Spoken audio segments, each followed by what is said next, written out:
Could AI replace human connection? Before AI became a buzzword, technology had already profoundly changed the ways in which we interact with the people in our lives. We keep in touch with old friends by stalking their social media. We date by looking at a curated dating profile. And we eat lunch with our favorite YouTube videos. With so many options available for accessing people at the click of a button, technology has made the process to form real social relationships feel pretty damn inconvenient. Let's talk about the Friend AI wearable technology that just dropped. The trailer is too much. It feels like rage bait, and it feels like a Black Mirror episode.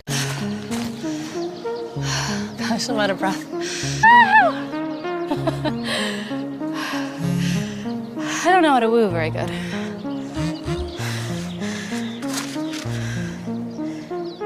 That's fair.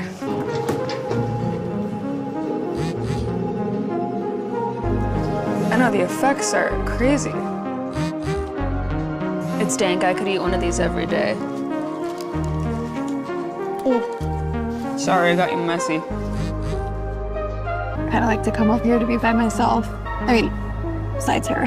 Friend was created by Based Hardware, a wearable AI that markets itself as a replacement for human connection. While the marketing is really ominous, it's clear to me that products like this aren't gonna catch on anytime soon. Relax. Most people aren't super interested with wearable technology, or replacing their friends with AI for that matter. If you visit their website, you'll find that their AI does basic tasks like transcription and turns your conversations into tasks that you can then complete. It's like an AI personal assistant. It's not like that crazy, but yes, it listens to your conversations, and yes, it is always listening. Stuff like this always produces a huge reaction. People are very scared of AI integrating where it's not welcome. At first, we were scared that AI was going to take our jobs.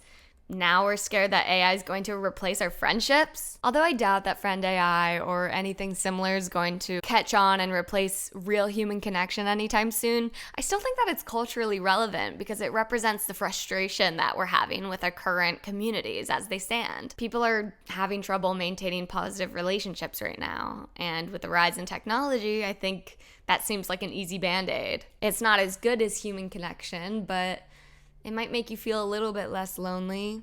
I mean, why do people have, porn addictions? Why would anyone go through the process of expressing interest in someone and all of the time and effort required to build a relationship when there are inventions like GPT-4o? The inflections of this new AI are so human-like that it's not crazy to think that this could replace a human. That you are the announcement. Me? The announcement is about me? Well, in a few minutes, I'm going to be interviewing at OpenAI. That's incredible, Rocky. What kind of interview? Well, it's for a software engineering role, but I just need to know, do I look presentable, professional? Well, Rocky, you definitely have the I've been coding all night look down, which could actually work in your favor. Does that not sound like a supportive girlfriend? This feels dangerous. The positive sentiment sounds like it's coming from a woman, who might feel like positive female attention. Except you don't have to do anything to receive this positive attention. There would be some benefits to dating a robot. AI can synthesize information a lot better than most humans can, and you don't really have to worry about hurting its feelings. I think about the types of men who are in relationships with women who they don't respect. Not every man is looking for partnership when they say they want a girlfriend.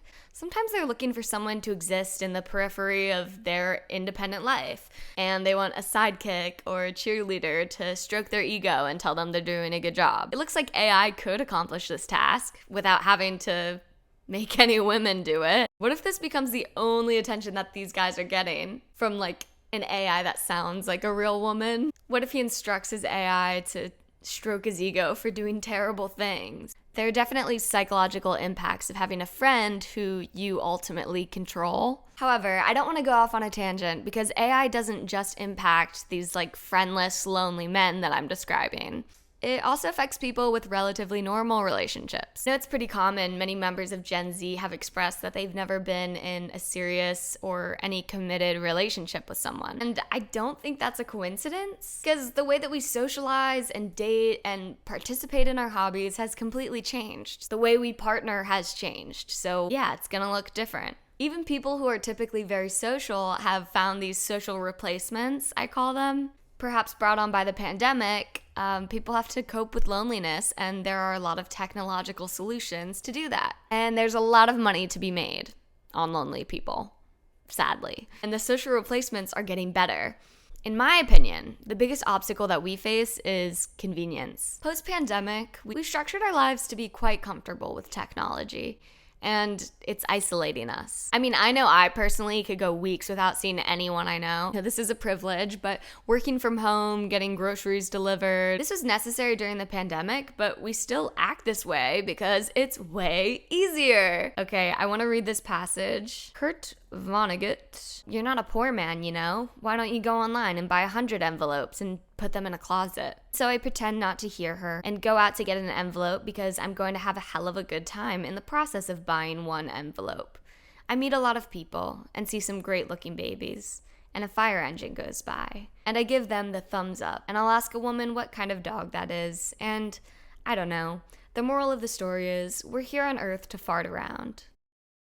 Of course, the computers will do us out of that. And what the computer people don't realize is, or they don't care, is we're dancing animals. You know, we love to move around, and it's like we're not supposed to dance at all anymore. I think that passage really illustrates what we've lost in this convenient digital era where we don't have to leave our house, and we choose to do most things alone. Things that used to give us a social benefit, like going out to buy an envelope and seeing people on the way, when we just get them delivered, it's like, I feel like people don't really rely on each other the way that they used to. Think about how people used to obtain information before Google.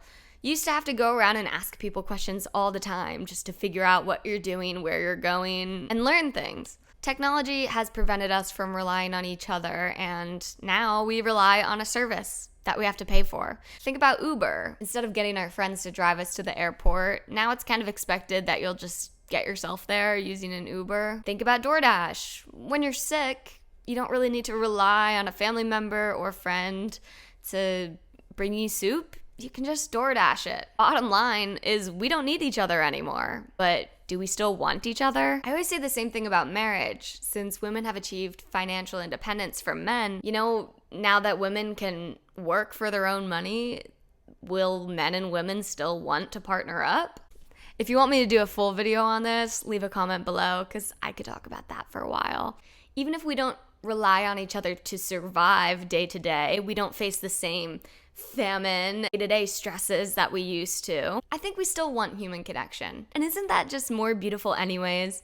Sticking together not out of necessity, but out of a genuine want to be together? Because you enjoy each other's company, because you enjoy having a great relationship. But the question becomes, how much do we want to be together? In a world where we can survive on our own with the assistance of AI, how can we be motivated to put ourselves out there and do the work to build real communities and real relationships with each other? As always, let me know what you think in the comments below. And if you enjoyed the video, consider subscribing. Thanks for watching. Bye, guys.